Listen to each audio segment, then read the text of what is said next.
नमस्कार बंधुरा welcome to ST unique sports. बंधुरा এই ভিডিওতে আমরা কথা বলবো শুধুমাত্র ট্রান্সফার নিউজ নিয়ে, যেখানে ইস্ট বেঙ্গলকে নিয়ে বড় আপডেট শেয়ার করার রয়েছে। মাধি তালালকে নিয়ে অফিসিয়াল অ্যানাউন্সমেন্ট এসে গেছে, সেটা তোমাদের সঙ্গে শেয়ার করব। তার সাথে সাথে একজন বিদেশি প্লেয়ার এবং একজন ইন্ডিয়ান প্লেয়ারকে নিয়েও কিন্তু কিছু আপডেট শেয়ার করার রয়েছে এই ভিডিওতে। তার আগে একটাই রিকোয়েস্ট, চ্যানেলে যারা প্রথমবারের জন্য এসেছো মনে করে চ্যানেলটাকে একটু সাবস্ক্রাইব করে নাও, তাহলে তোমাদের প্রিয় দলের খেলার সমস্ত আপডেট তোমরা এখানে পেয়ে যাবে। তো প্রথমেই যদি আমরা কথা বলি একটু মাধি তালালকে নিয়ে, তো এই 27 বছর বয়সী ফ্রান্সের অ্যাটাকিং মিডফিল্ডারকে অনেক আশা নিয়ে ইস্টবেঙ্গল সাইন করিয়েছিল, কারণ লাস্ট ইয়ার পাঞ্জাব এফসির জার্সি গায়ে কিন্তু সেরা পারফরমেন্স ছিল এবং আইএসএলেও কিন্তু দুর্দান্ত পারফরমেন্স, গোল্ডেন বলের রেসে কিন্তু অন্যতম দাবিদার ছিল মাধি তালাল। কিন্তু শেষ পর্যন্ত দল খুব একটা ভালো জায়গায় যেতে পারেনি বলে গোল্ডেন বলটা কিন্তু জিততে পারেনি, কিন্তু লিগের অন্যতম সেরা প্লেয়ার মাধি তালাল ছিল এবং তাকে সেইভাবেই ইস্টবেঙ্গল এই সিজনে সাইন করিয়েছিল।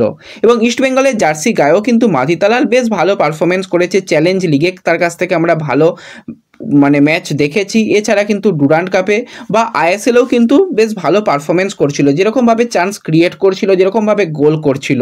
তো ইস্টবেঙ্গলের জার্সি গায়ে 17টা ম্যাচ খেলে 3টে গোল 5টা অ্যাসিস্ট কিন্তু আমরা তালালের কাছ থেকে দেখতে পেয়েছি। এবং অন্যতম ক্রিয়েটিভ প্লেয়ার এবং একজন টিম ম্যান বলতে যেটা বোঝায় সেটা কিন্তু মাধি তালাল। যখন দল পর ম্যাচ হারছিল, মাধি তালালকে কিন্তু মাঠের মধ্যে একা বসে থাকতে দেখেছি, হতাশ হয়ে মাঠের দিকে তাকিয়ে থাকতে দেখেছি। পুরো টিম যখন ড্রেসিং রুমে ফিরে গেছে তখন কিন্তু একদম মাঠের চারপাশে ঘুরে ফিরে তাকে দেখা গেছে বেশ কয়েকবার। মানে দলটাকে প্রচণ্ড পরিমাণে ভালোবাসে এবং ভালো কিছু করার চেষ্টা করছিল প্লেয়ারটা। আস্তে আস্তে কিন্তু ছন্দেও ফিরছিল, কিন্তু কিছু করার নেই, ইনজুরি এমনই একটা জায়গায় হলো সেখান থেকে কিন্তু তার এই পুরো সিজনটা নষ্ট হয়ে গেল। তোমরা সকলেই দেখেছিলে ওড়িশা ম্যাচে কিন্তু তার ইনজুরি হয় এবং তখনই তোমাদের জানিয়েছিলাম, তার দেখেও বোঝা যাচ্ছিল যে ইনজুরিটা কিন্তু বেশ কিছুটা ভোগাতে পারে।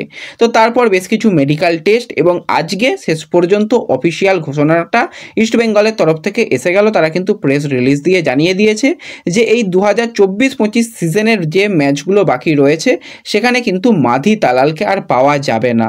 এটা কিন্তু একটা বিরাট বড় ধাক্কা ইস্টবেঙ্গলের জন্য, কারণ তালাল, সাউল এবং ডিমি এই ত্রিফলা জুটিকে নিয়েই কিন্তু ইস্টবেঙ্গল তাদের দল গঠন করেছিল, তাদের আক্রমণ বিভাগ সাজিয়েছিল। সেখানে মাধি তালালের মতন এত ভালো মানের একজন প্লেয়ার পুরোপুরি সিজন আউট হয়ে যাওয়া মানে তাদের পরিকল্পনায় একটা বিরাট বড় ধাক্কা এলো। তার পরিবর্তক প্লেয়ার আসবে সেগুলো নয় বাদ রাখছি, কিন্তু তালালের অভাব সত্যি কিন্তু ইস্টবেঙ্গলকে ভোগাবে।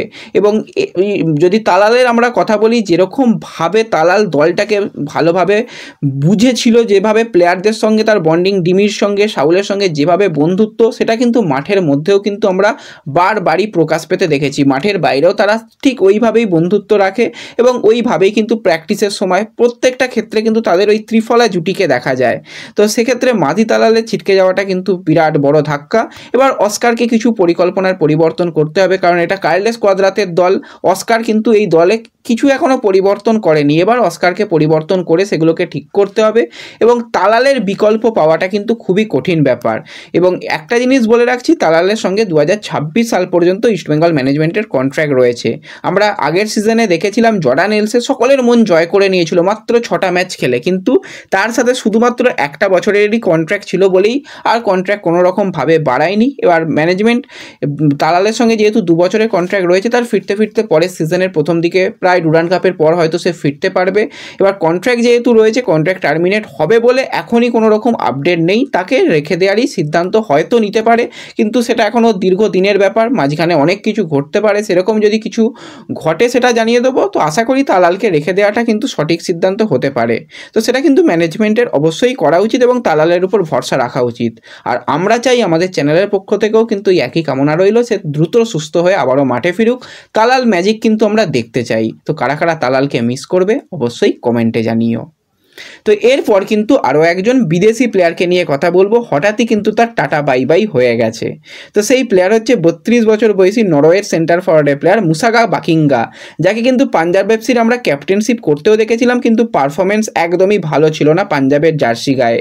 আইএসএলে টোটাল 10 ম্যাচে মাত্র 1টা গোল আর 1টা অ্যাসিস্ট, ডুরান্ড কাপে 3 ম্যাচে 2টো গোল করেছিল। টোটাল 13টা ম্যাচ খেলে মাত্র 3টে গোল 1টা অ্যাসিস্ট করছিল এবং সেইভাবে কিন্তু নিজেকে মেলে ধরতে পারছিল না একদমই একদমই মুসাকা বাকিঙ্গা। বাদ বাকি যে সমস্ত প্লেয়ার, প্রত্যেকটা বিদেশি প্লেয়ার কিন্তু দারুণ দারুণ পারফরমেন্স করছে। সেখানে বাকিঙ্গা দলের বোঝা হয়ে গিয়েছিল, তার সাথে কন্ট্রাক্ট থাকলেও কিন্তু আজকে অফিসিয়ালি তার সাথে কন্ট্রাক্ট টার্মিনেট করে তাকে থ্যাংক ইউ পোস্ট দিয়ে দেওয়া হয়েছে। তো মুসাকা বাকিঙ্গাকে কিন্তু আমরা পাঞ্জাব এফসি জার্সি গায়ে দেখতে পাবো না, এটাই কিন্তু অফিসিয়াল আপডেট রয়েছে। তো দেখা যাক পরবর্তী সময় আই লিগের কোনো ক্লাব টার্গেট করে কিনা বা তার পরবর্তী গন্তব্য কী হয়, সেই দিকে কিন্তু আমাদের অবশ্যই নজর থাকবে। তো তার সাথে সাথে যদি আমরা একজন ইন্ডিয়ান প্লেয়ারকে নিয়ে কথা বলি, এই প্লেয়ারকে নিয়ে কিন্তু বেশ কিছুটা ট্রান্সফার মার্কেটে টানাটানি শুরু হয়েছে। তো সেই প্লেয়ার হচ্ছে 26 বছর বয়সী ভারতীয় রাইট ব্যাকের প্লেয়ার ভানলাল জুটিকা, যে কিন্তু বর্তমানে মোহামেডানের সঙ্গে যুক্ত রয়েছে এবং 2026 সাল পর্যন্ত তার কন্ট্রাক্ট রয়েছে। এখনও দীর্ঘমেয়াদী চুক্তি তার বাকি রয়েছে, কিন্তু বেশ কিছু ক্লাব তাকে নেবার ব্যাপারে কথাবার্তা শুরু করেছে। কিছু ক্লাব তো চাইছে যদি উইন্টারে পাওয়া যায় খুবই ভালো, কিছু ক্লাব চাইছে যদি সামারে পাওয়া যায়, কিন্তু মোহামেডান তাকে আদেও ছাড়বে কিনা সেটা হচ্ছে একটা বড় ব্যাপার। তো ছেড়ে দিলেও কিন্তু একটা ভালোই স্যালারি হয়তো পেয়ে যেতে পারে। তো কথাবার্তা তো চলছে, তো দেখা যাক শেষ পর্যন্ত কি হয়। তাকে অন্য কোনো দলে আমরা এই বছরই উইন্টারেই দেখতে পাই নাকি পরবর্তী সামারে। কেরালা ব্লাস্টার্সের মতন ক্লাবের কিন্তু নজর রয়েছে এই ভানলাল জুডিকার দিকে, এবং যথেষ্ট ভালো কিন্তু ঠান্ডা মাথায় ডিফেন্স করেছে ভানলাল জুডিকা, এবং মোটামুটি ভালোই পারফরমেন্স রয়েছে তার কাছ থেকে। তো দেখা যাক শেষ পর্যন্ত তার পরবর্তী গন্তব্য কি হয় বা মোহামেডান তাকে নিয়ে কি সিদ্ধান্ত নেয়, অবশ্যই সেই দিকে আমাদের নজর থাকবে।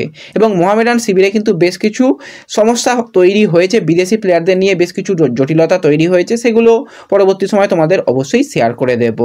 তো ব্যাস এই ভিডিওতে এই কয়েকটাই ছোট্ট আপডেট তোমাদের সঙ্গে শেয়ার করার ছিল। ভিডিও ভালো লাগলে সকলে একটু লাইক শেয়ার করে দিও। চ্যানেলে প্রথমবারের জন্য এলে চ্যানেলটাকে সাবস্ক্রাইব করে নিও। দেখা হবে পরবর্তী ভিডিওতে। ধন্যবাদ।